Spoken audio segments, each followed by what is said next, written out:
Hello दोस्तों, स्वागत है आपका हमारे यूट्यूब चैनल में। आज हम लोग देखेंगे क्लास 9 के विज्ञान के मॉडल क्वेश्चंस का। देखिए, क्लास 9 का जैक बोर्ड ने मॉडल क्वेश्चन जारी किया है। तो ये पहला मॉडल सेट है। अभी तो एक ही मॉडल सेट जारी किया गया है और इसी मॉडल सेट को आज हम लोग करने वाले हैं। तो चलिए शुरू करते हैं पहले सवाल से। ठीक है, पहले सवाल क्या है?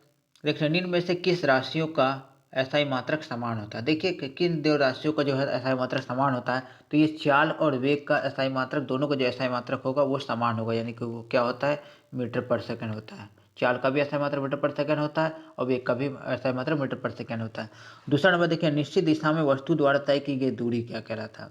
तो किसी भी दिशा में कोई वस्तु तय जितना दूरी तय करता है तो उसे कहा जाता है विस्थापन, कहते हैं विस्थापन। ठीक है।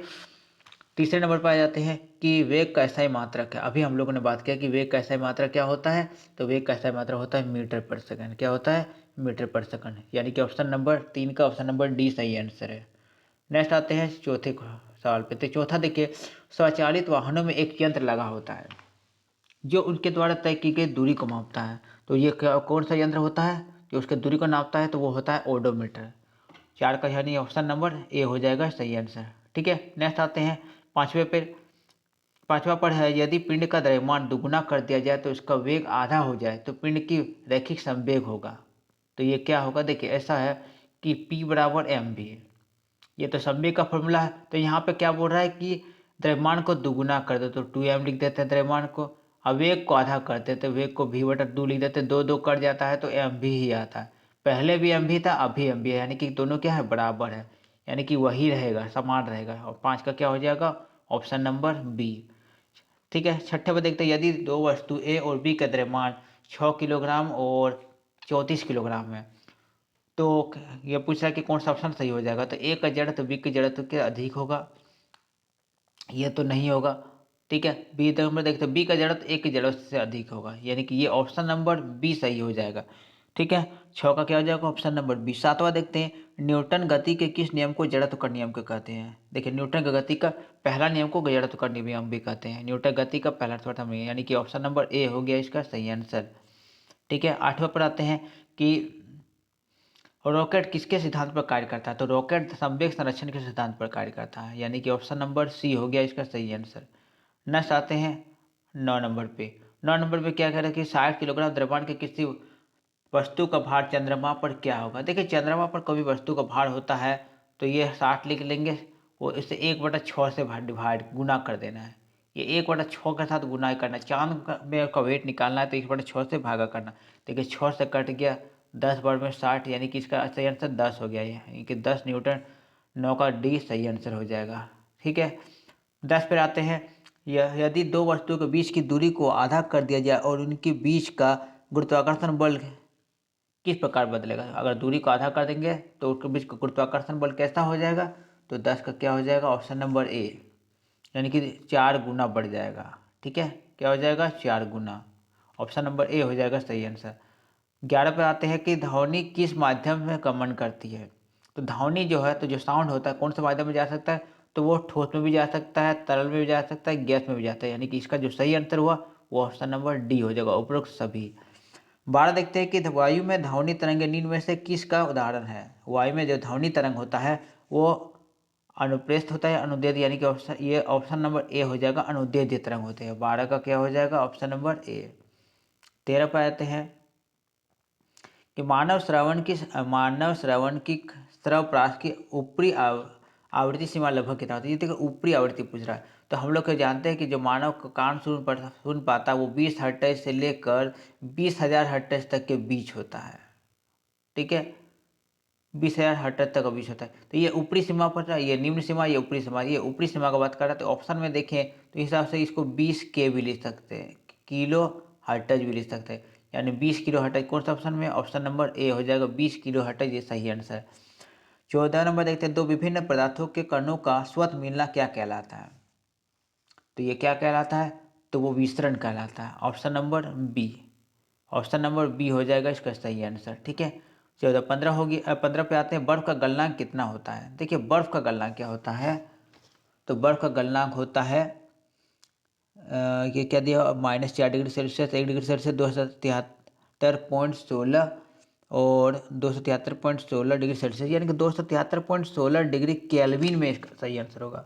ठीक है, अगर सेल्सियस में इसके पूछता तो 0 डिग्री सेल्सियस होता है, 0 डिग्री सेल्सियस सही आंसर था। केल्विन में पूछेगा तो 273 के हो जाएगा, यानी कि इस ऑप्शन में ऑप्शन नंबर सी सही आंसर है। ठीक है, 16 जाते हैं कि निम्नलिखित में से किसे सबसे अधिक संपीड़ित किया जा सकता है।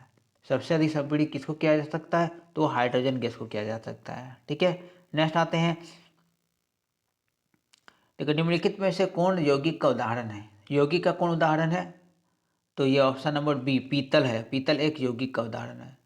और फिर 18 में ही पूछ लिया है कि पीतल किस धातु से बना हुआ, तो जिंक और कॉपर से बना हुआ है। ये 18 का हो जाएगा, ऑप्शन नंबर ए हो जाएगा सही आंसर। ठीक है, नेक्स्ट आते हैं 19 नंबर पे।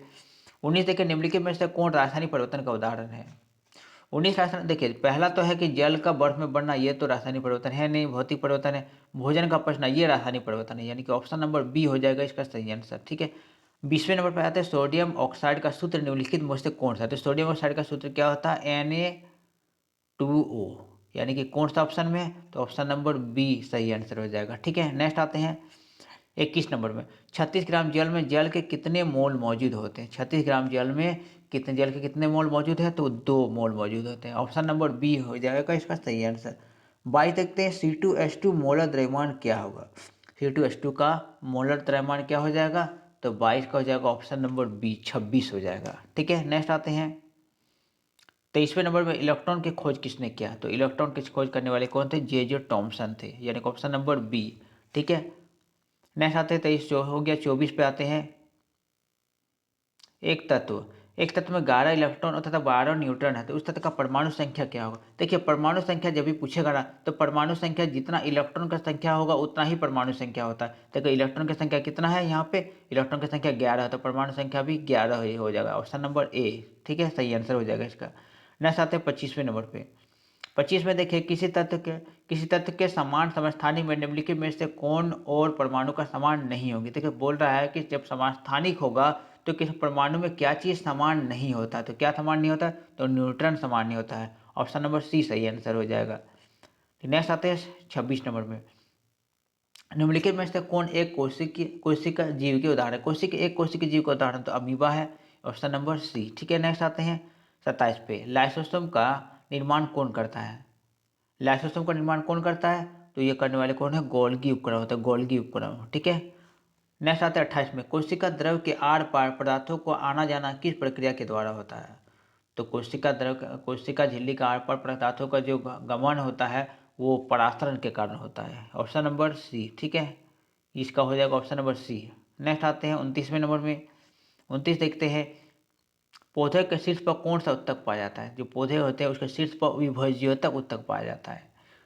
ठीक है, 30वें नंबर देखते हैं, रक्त के तरल अधात्रिक भाग को क्या कहते हैं। तरल लिक्विड भाग को कहा जाता है प्लाज्मा, यानी कि 30 का हो गया बी। नेक्स्ट आते हैं 31वें नंबर में। श्वेत क्रांति किससे संबंधित है, तो श्वेत क्रांति संबंध होता है दूध उत्पादन से, यानी कि ऑप्शन नंबर सी हो गया इसका सही आंसर। 32 देखते हैं, निम्नलिखित में से कौन रबी फसल का उदाहरण है। तो रबी फसल जो ठंडे मौसम में उगाया जाता है तो वो होता है, इसमें देखिए धान तो नहीं है, धान मकई नहीं, अरहर यानी चना हो जाएगा रबी फसल। इसका जो सही आंसर होगा वो चना हो जाएगा। नेक्स्ट आते हैं 33 में। जीवों के वर्गीकरण का सर्वाधिक मूलभूत लक्षण क्या हो सकता है। तो जीवों के वर्गीकरण का सर्वाधिक मूलभूत लक्षण में हो सकता है, तो वो होता है उसका कोशिका संरचना है। इसका जो सही आंसर है ऑप्शन नंबर सी है। ठीक है, 34 आ जाते हैं, पादप वर्ग का उभयचर किसे कहा जाता है। 34, ठीक है, जो पादप वर्ग का उभयचर कौन कहा जाता है, तो ब्रायोफाइटा कहा जाता है। ठीक है, नेक्स्ट आते हैं 35 में। वेल मछली होता है। वेल निम्नलिखित में से किस वर्ग में समझा जाता है। तो वेल जो होता है एक्चुअली में उसे मछली नहीं कहा जाता, उसे स्तनपायी कहा जाता है, यानी कि ये अपने बच्चों को दूध पिला सकते हैं, स्तनपायी होते हैं। ठीक है, वेल मछली अपने बच्चों को दूध पिला सकते हैं। नेक्स्ट आते हैं 36 नंबर में। वैश्विक ऊष्मन के लिए कौन सी गैस उत्तरदायी है। वैश्विक ऊष्मन यानी कि ग्लोबल वार्मिंग, जो धरती गर्म होता है उसका लिए कौन सा गैस जिम्मेदार है, तो option number A carbon dioxide जिम्मेदार है। 36 का क्या हो जाएगा ए। नेक्स्ट आते हैं 37वें नंबर में कि जल प्रदूषण से निम्नलिखित में से कौन सा प्रभाव नहीं होगा। देखिए जल प्रदूषण से क्या चीज़ नहीं होता है, तो वो फेफड़ा का रोग नहीं होगा, क्योंकि जल से तो ये चीज़, बाकी ए ऑप्शन बी तीनों तो हो जाएगा। ये तो फेफड़ा वाला रोग जल से नहीं होता है, ये जो प्रदूषित श्वास स्वस्थ सांस लेने से होता है। 37 हो गया। 38 पे आते हैं, निम्नलिखित में से कौन असंक्रामक रोग है? असंक्रामक रोग पूछते बोलते हैं जो एक आदमी से दूसरे आदमी में नहीं फैलता है। तो देखिए इसमें से असंक्रामक रोग है, ऑप्शन कौन है? ऑप्शन नंबर बी, रतौंधी होता है, जो एक आदमी से दूसरे आदमी में ये नहीं फैलता है।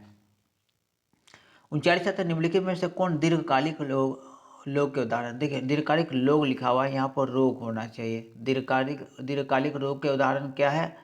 तो देखिए ऑप्शन 39 का ऑप्शन नंबर डी हो जाएगा, मधुमेह, क्योंकि लंबे समय तक ये बना रहता है और कई वर्षों तो ये ठीक भी नहीं होता है। ठीक है, 40 पर देखते हैं। 40वां क्वेश्चन कि जीवाणु निम्नलिखित में से कौन से वर्ग में आते हैं? तो वो जीवाणु जो होते हैं वो मोनेरा वर्ग में आते हैं, यानी कि ऑप्शन नंबर बी हो गया इसका सही आंसर।